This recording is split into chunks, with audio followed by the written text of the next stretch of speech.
안녕하세요. 자, 이번 시간에는 러시아 혁명에 대해서 살펴보도록 하겠습니다. 우리 지난 시간에 1차 세계대전에 대해서 배웠죠. 그 1차 세계대전에 러시아가 연합국 측에 포함이 되어 있다가 중간에 러시아 혁명이 일어나면서 전쟁에서 이탈합니다. 그래서 전쟁을 그만둬요. 왜 그렇게 되었는지 그 과정을 이제 살펴볼 건데요. 러시아 혁명은 1917년에 일어났어요. 1차 세계대전 중간에 일어난 거죠. 이 러시아 혁명은 말 그대로 혁명이에요, 혁명. 어떤 혁명이냐? 사회주의 혁명입니다. 사회주의, 공산주의 이런 혁명인데요. 이 러시아 혁명의 발단이 된 사건은 피해 일요일이라고 하는 사건이었어요. 일요일이 피로 물든 그런 사건인데, 이 노동자들이 자신의 동료 4명이 이제 해고된 것을 문제 삼아서 운동을 일으킵니다. 그리고 이때 무슨 일이 있었냐? 러시아가 러일 전쟁에서 패배를 하게 돼요. 그러면서 이 러시아 내부의 상황이 좀 혼란스럽고 그 안에서 굉장히 동요가 많이 되고 있었던 상황이었어요. 그러한 상황에서 노동자들이 자신의 이제 동료가 해고된 것을 기폭제로 해서 운동이 일어났는데 이 차르가 살고 있던 곳으로 행진을 한 거죠. 근데 그 당시에 차르는 그 왕궁에 없었고 그 왕궁을 지키던 사람들에 의해서 발포가 되었습니다. 총을 쏜 거예요. 이 노동자들에게 경찰들이 그냥 마구잡이로 총을 쐈어요. 그래서 많은 노동자들이 사망을 하게 된 사건이 바로 이 피해 일요일 사건입니다. 이 사건으로 인해서 노동자 계급 자체가 우리가 이런 대접을 받아야 되나라는 그런 깨달음도 없고요. 그리고 러시아 황제 차르에 대한 불신도 생기게 되었습니다. 그래가지고 이 피해 일요일 사건이 러시아 혁명의 배경이 된 사건이라고 보시면 되겠습니다. 이후에 이런 일이 일어나서 그 안에서 불만들이 터져 나오니까 황제였던 니콜라이 2세는 네, 개혁할게 라고 이제 약속을 해줘요. 그래서 개혁을 하는데 헌법도 만들어줄게 라고 이야기를 하고, 그리고 두마라고 하는 의회가 있어요. 의회를 만들어줄게 라고 약속을 합니다. 그리고 그 이전에 농노가 해방이 되면서 미르에 속하게 됐다고 했던 거 혹시 기억하세요?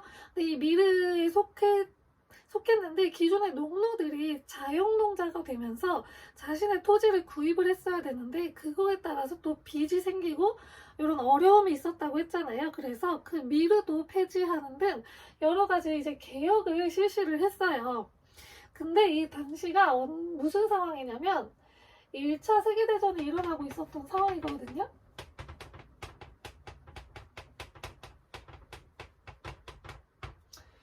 근데 이 니콜라이 2세는 요 1차 세계대전에 참전을 하고 전쟁을 그만둘 생각이 없었어요. 근데 이 러시아 국민들 입장에서는 러일 전쟁에서도 한번 패배를 했는데 얼마 안 지나서 또 1차 세계대전에 참전을 하게 된 거잖아요. 그래가지고 너무 힘들어요. 지금 1차 세계대전이 지난 시간에도 말씀드렸지만 빠르게 끝나지 않고 굉장히 장기간 이루어졌던 전쟁이에요. 근데 뭔가 큰 성과도 없고 계속 대치 중인 상황에서 계속 시간이 흐르고 있었던 거거든요. 그래가지고 러시아 국민들이 굉장히 불만이 많아서 전쟁을 좀 그만합시다 라고 계속 요구를 했는데 니콜라이 2세는 전쟁을 그만둘 그런 마음이 없었어요. 그래가지고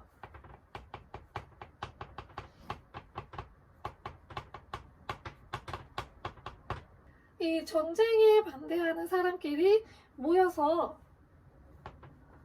노동자, 병사, 소비에트를 결성을 하게 되었습니다. 이들이 이제 혁명을 일으켰는데요. 이거는 이제 러시아력으로는 2월이어가지고 2월 혁명이라고 이야기를 합니다.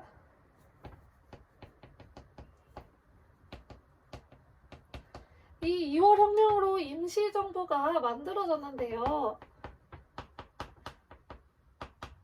이 임시정부는 전쟁을 그만두지 않았어요. 계속 전쟁을 하는 거예요. 그래서 우리 전쟁 그만하기로 약속하고서 이거 혁명 일으킨 거 아니냐, 전쟁 그만두자 라고 이야기를 했어요. 전쟁을 계속하니까 전쟁 그만두자 라고 하는 입장에 대표적인 사람이었던 레닌이라고 하는 사람이 볼셰비키당을 만들고 다시 한번 혁명을 일으킵니다. 그게 바로 이 러시아 혁명이라고 불리는 10월 혁명입니다. 그래서 이 러시아 혁명을 이야기할 때는 이 10월 혁명을 이야기하는 겁니다. 그래서 레닌은 즉각적으로 전쟁을 이제 중단을 했고요. 그리고 공산당, 일당, 독재 체제를 수립을 했습니다. 자, 이제 전쟁을 중단하면서 무엇을 했냐? 독일과 조약을 하나 맺었는데요. 그게 바로 브레스트-리토프스크 조약입니다.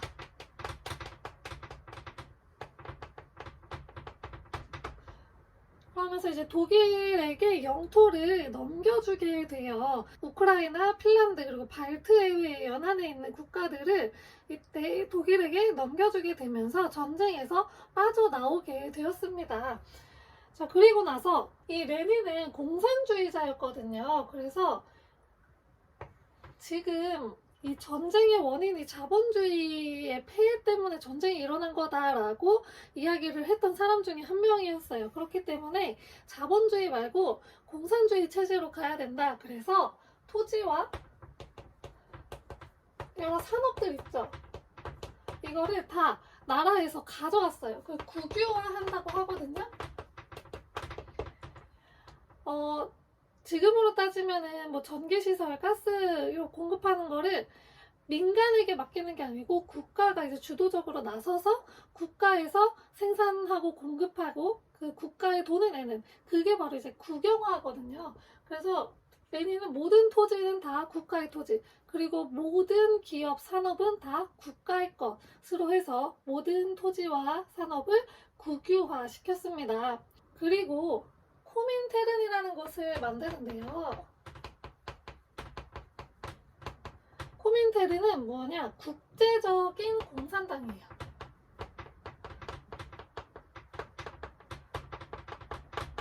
이게 뭐냐?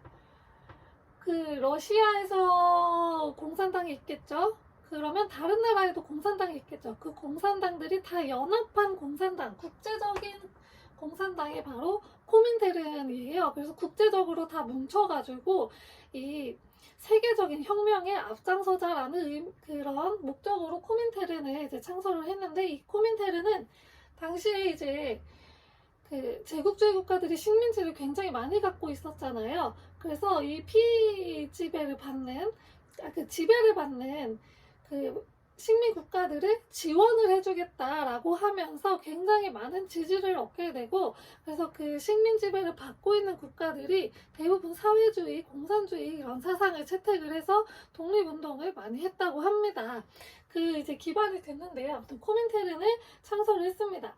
자, 근데 이 다 국유화 시키고 하니까 발전도 많이 없고, 그리고 당시에 뭐 토지 기근이라든지 그리고 뭐 자연재해 이러면서 농민들의 삶이 굉장히 힘들어졌어요. 그래가지고 좀 경제 성장을 좀 이루기 위해서 신경제정책이라는 걸 해요.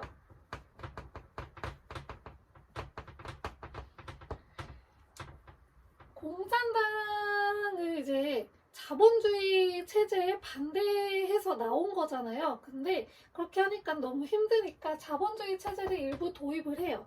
그래서 농업 부분이라든지 아니면은 소규모의 기업들 있죠. 이거를 민간이, 그러니까 개인이 소유가 가능하게 했어요.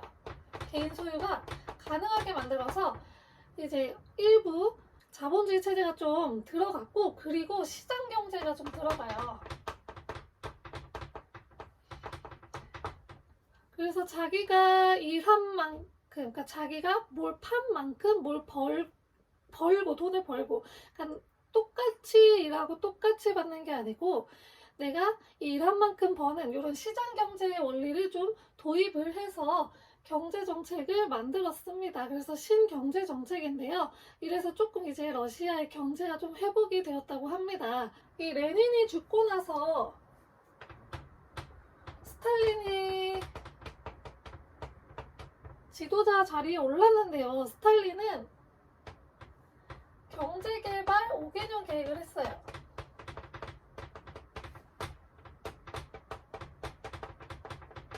그래서 경제 성장을 하려고 했는데 이때 뭘 했냐? 다시 이제 공산주의로 좀 돌아간 거예요. 그래서 집단 농장을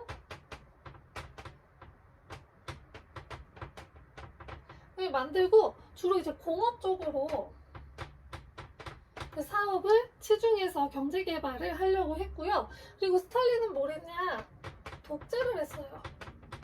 자신에 대한 비판을 금지시키고 독재 체제를 이제 굳혀가는 그런 역할을 한 게 바로 스탈린입니다.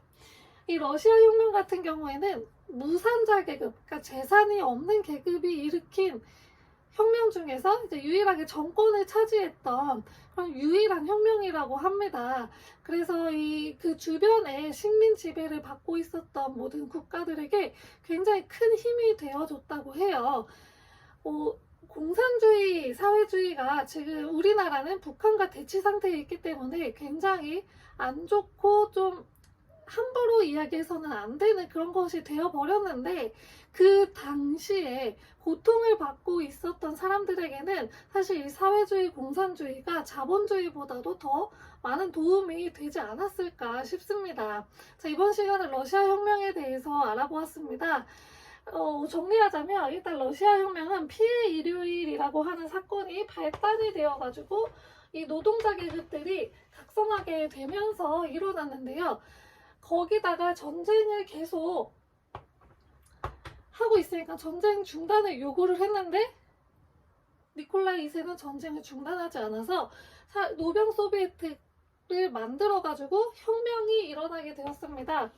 이때 이 혁명 세력들이 그 황제가 있던 곳으로 침입을 했을 거 아니에요? 그치? 혁명이 일어나니까 이제 거기로 들어갔는데 굉장히 화려하게 꾸미고 사는 왕족들과 귀족들의 모습을 보고서 굉장히 많은 충격을 받았다고 해요. 자신들은 굉장히 힘들게 살고 있는데 왕족들하고 귀족들은 아주 번쩍번쩍 막 보석이 막 번쩍번쩍 집이 막 번쩍번쩍 하니까 그거에 대해서 굉장히 큰 충격을 많이 받고 좀 많이 힘들어 했다고 합니다. 아무튼 그래서 2월 혁명이 일어나고 임시정부가 수립이 됐는데 임시정부가 전쟁을 중단하지 않고 전쟁을 지속하니까 레닌이 주도가 돼서 볼셰비키 당이 만들어져가지고 10월 혁명, 우리가 알고 있는 10월 혁명이 일어나게 되었습니다. 그래가지고 즉각적으로 이제 전쟁을 중단하고 독일하고 브레스트 리토프스크 조약을 맺어서 이제 독일에게 영토를 좀 넘겨주게 되었고요. 그리고 공산당 일당 독재 체제를 확립을 했습니다. 그리고 토지하고 산업을 모두 국유화시키고 코민테른이라고 하는 국제적인 공산당을 만들었는데, 이게 공산주의의 그 한계점이 내가 일한 만큼 가져오는 게 아니고 일을 안 해도 남들하고 똑같이 다 받을 수 있다 보니까 발전이 좀 더뎌요. 거기다가 지금 백성들이 좀 살기 힘든 상황이어서 경제 발전을 위해서 신경제정책을 실시해서 이 시장경제의 원리를 일부 도입을 해서 농업이라든지 소기업 분야에서는 개인 소유가 가능하게 했습니다.